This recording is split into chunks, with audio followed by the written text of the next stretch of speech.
What's up guys, my name is Chad Nicholas and welcome back to my channel. So it's been a couple weeks since I filmed a video or posted a video, mainly because I've been waiting for my new camera to come in, so hopefully it's got a lot better video and audio quality than my phone's camera did. But yeah, with that in mind, I was tagged by Johanna Reads a couple weeks ago, and I'll put her channel as a link in the description, and hopefully an image of her channel here if I can figure out how to do it while editing. And yeah, so I was tagged by her to do the Nerdy Narrative tag, which I believe is a tag created by the Codex Cantina to celebrate Lezlie Smith's birthday, which I think was last month. So yeah, I got the questions written down on my phone, so I'll be calling them off and let's do this tag. Also, happy birthday, Lezlie, even though I'm a little late. So question 1, science fiction. What is a futuristic or imaginative element in a book that you are glad is not real?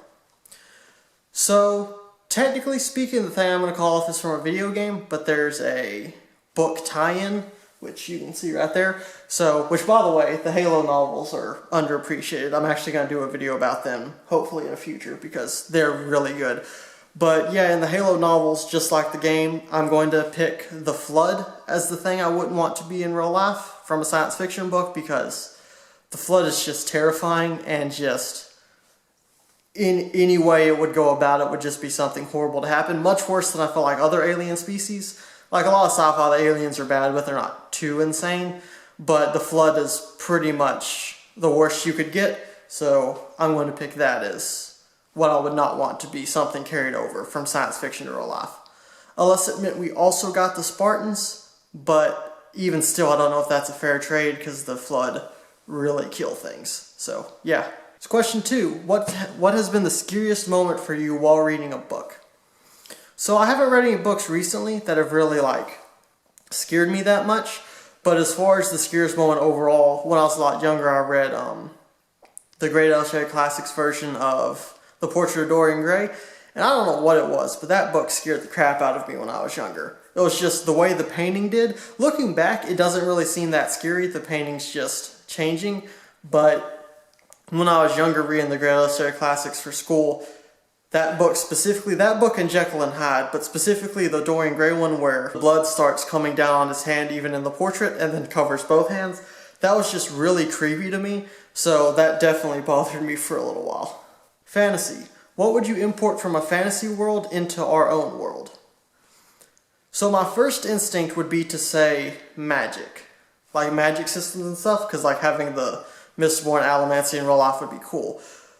But if I brought over magic, probably, because any magic system, like even Avatar, it's not where everyone can do it. It's almost every magic system is specific to a certain number of people, and typically the statistic isn't that high. So even if I brought over the Avatar's magic system or Allomancy or something, statistically, I probably wouldn't be one of the ones who could use it, so I'm instead going to do something that I almost certainly could use, and I'm going to say bring over the dragons from How to Train Your Dragon.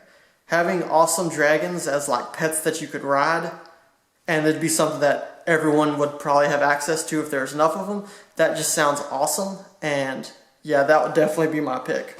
Bring over dragons. Not the crazy Kill Village kind, or the Smaug kind, more the How to Train Your Dragon toothless breed. Comic and manga.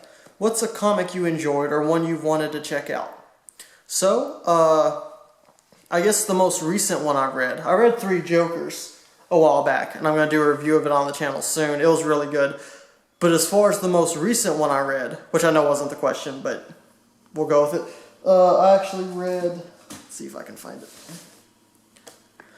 I read Arkham Asylum, a series of butchered that. So I read Arkham Batman, wow, I cannot say this. I read Batman Arkham Asylum, A Serious House on a Serious Earth by Grant Morrison and Dave McKean. Nailed it. So yeah, so I read this last week actually. It was just, I really enjoyed it.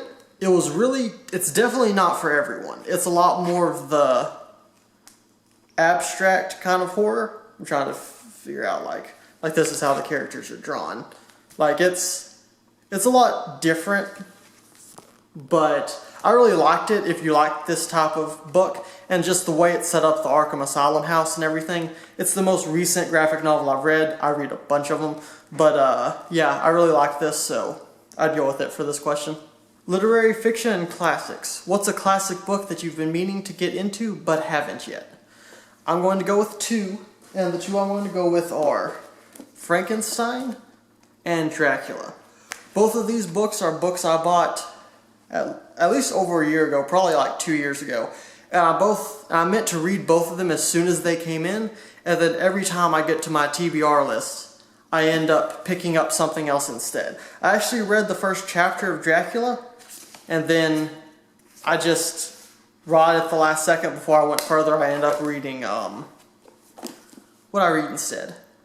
I think I ended up reading I Am Legend instead, and then I haven't went back to Dracula, and then I haven't even started Frankenstein yet. So I definitely need to read these two. They're considered classic horrors. It's just, for some reason, every time they're on my shelf, I almost grab them, but then I keep grabbing something else. Like, I was going to read Dracula again like a month ago, but I ended up reading Clown in a Cornfield instead for some reason. So, don't even know how it happens. I go in there to grab Dracula, but I just never end up grabbing it. I don't know if it's because there's nothing on the side that tells me Dracula, so I forget why I go in or what, but it hasn't happened yet, but hopefully it does at some point. So question 6, The Busy Bee. What book would you like to share with all your friends? So, this is a hard question. There's pretty much every book that I read that I enjoy, I'd like to share with people. But as far as one specifically that I feel like a lot of friends and booktubers haven't already read, and one that I feel like the way the genre does is one that would work for a lot of people, would probably be, and I prepared for these questions ahead of time, that's why I keep reaching over and grabbing the exact book, but yeah, so one I'd want to share would be Harley Quinn Mad Love. I feel like the way this one does with the whole, it's got a slight, not a slight, it's got very heavy psychological thriller themes, which is what I really enjoyed, that and then the comic book aspect, but it's also got some of the relationship with Harley Quinn and the Joker, which is interesting, and I feel like some people who are more fans of the romance and stuff like that, they might like that aspect more, but I think this would work really well for a lot of people, so it'd definitely be one I'd like to share with a lot of people and definitely recommend. So, question 7. If you could have influenced an author to make a different decision in a book, what would it have been? I'm going to have to say I would have wished I could have influenced Stephen King while writing It, and I would have just tried to get him to take out 10 pages. And if you've read it, you know which 10 pages it would have been. Just, like, why? Why was that in there? I mean, I skipped over it, if I'm being honest. I saw it, I was like, oh, this is where this happens. Then I skipped it, but like, why was it in there? Why was that something that they was like, this is a great plan? And his editor and publisher were also just like, yep, this makes sense. It's just weird. Yeah, I would have liked to talk him out of that. So, question 8, the birthday wish. What book do you want for your birthday? I don't know. I guess I've been hearing a lot of things about, good things about All Systems Red. I think it's what it's called, that Murderbot series. So yeah, I'm probably gonna, when my birthday comes up in a couple weeks, I'm probably gonna end up ordering a copy of that for myself. And I guess there's also the, there's a Batman animated series, Phantom City Collector's Edition, where it has like cover printouts of a lot of the animated series title cards. I think that looks really cool, and I think it's on sale on Amazon right now, so I'm probably going to end up buying that for myself as like a birthday gift to me at some point. So yeah, I guess I'd say those two books if I was just calling them off. So question 9, who are you inviting to your booktube party? Tag some friends to share cake with. So I don't think Q&TG have done this tag yet, so I'm going to tag them just in case they haven't. And I also don't think Kayla Lenson's done this tag, so I'll tag both of them in the description. And then yeah, that's all the questions. I had a lot of fun with this tag. The questions are really cool, and yeah, so thanks again, Johanna, for tagging me, and happy birthday, Leslie. I hope you had a good birthday party and everything, and yeah, I'll see you guys in the next video.